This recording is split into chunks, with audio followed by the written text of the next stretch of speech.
যারা বলেন একজন স্ত্রী তার স্বামীর টাকা ও অবস্থানকে ভালোবাসে, তারা একটু ভালোভাবে খোঁজ নিয়ে দেখবেন যে তার খারাপ সময় তার স্ত্রী ছাড়া কে তার পাশে ছিল। এজন্য আপনার স্ত্রীকে আপনি সময় থাকতে ভালোবাসুন। তো স্ত্রী ছাড়া আপনার প্রিয়জন এই দুনিয়াতে আর কেউ হতে পারে না। তো হ্যালো এভরিওয়ান, কেমন আছেন সবাই? তো আজকে আমি প্রতিদিনের ডেইলি ব্লগ নিয়ে আসছি। আমার ভিডিও যদি ভালো লেগে থাকে আপনাদের, অবশ্যই আমার ভিডিওতে লাইক, কমেন্ট ও শেয়ার করে দিবেন, পাশে থাকবেন আমার। সবাই সবাইকে সাপোর্ট করব, একসাথে এগিয়ে যাব ইনশাআল্লাহ। তো আজকে আমি রুই মাছ আর শিং মাছ রান্না করব, সাথে ডিমও রান্না করব।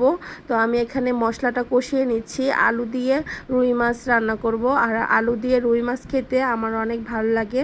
আর আলু যেহেতু বাঙালির জাতীয় সবজি, সেহেতু মনে হয় সবাই আলুটা অনেক পছন্দ করে।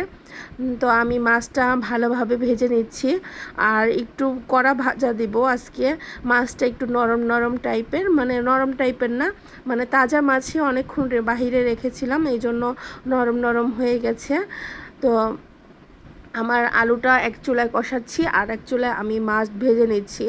আর মশলার সাথে আলুটা যেভাবে কষানো হবে, মানে যত বেশি কষানো হবে ততটাই খেতে ভালো লাগবে।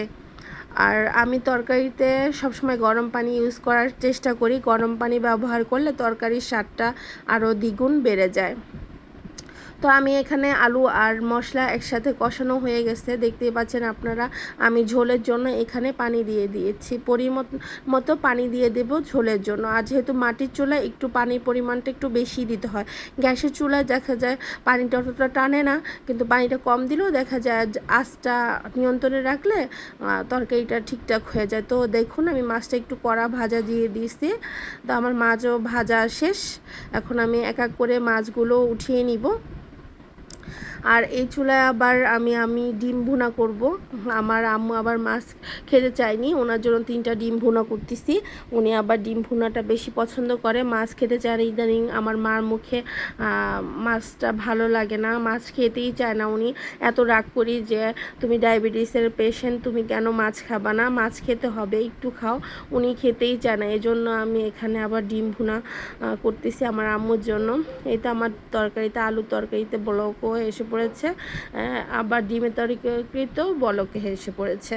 তো আমার আলুটা সিদ্ধ হয়ে গেছে। এখন আমি দেখুন শিং মাছ দিচ্ছি আমার বাচ্চাদের জন্য। ওরা আবার কাঁটাওয়ালা মাছ খেতে পারে না, রুই মাছ যেহেতু কাঁটার পরিমাণটা একটু বেশি থাকে, তো সেজন্য ওদের জন্য আবার দেশি শিং মাছ এনেছিলাম। ওই দিন 3-4 পিস মনে হয় দিলাম ওদের জন্য, সঠিক খেয়াল নেই। তো আমি মাছগুলো এখন ঝোলের পানিতে ডুবিয়ে দিচ্ছি, যাতে মাছগুলো ভালোভাবে বয়েল মানে সিদ্ধ হতে পারে। দেখতেই পাচ্ছেন আমার তরকারিটার কালার, আসলে মাটির চুলায় রান্না করে কালারটা অতটা ভালো আসে না। এখন আমার ডিম বোনাটা হয়ে গেছে। এখন আপনার আমি ঢেঁড়স ভাজি বসিয়ে দিয়েছি। আর ঢেঁড়স ভাজিতে আমি সবসময় একটু হালকা হলুদ ইউজ করি। হালকা হলুদ ইউজ করলে মনে হয় ভাজি মানে ভাত মাখালে ভাজি কালারটা ভালো লাগে, এই জন্য আমি হালকা হলুদ ইউজ করে। অনেকে আবার হলুদ ব্যবহার করে না, তো আমি আবার হলুদ ব্যবহার করতে ভালোবাসি। আর এই তো আমার তরকারিটা পুরো দামে হয়ে গেছে। আমি এর ভিতরে জিরার গুঁড়াও দিয়ে দিছি। আর আমি সব সময় কাঁচা মশলায় মাছ রান্না করি, আর টালা জিরার গুঁড়া ভেজে রাখি, সেটা নামানোর আগে দিয়ে দিই। তো এই তো আমার তরকারি ফাইনাল। ভালো থাকবেন।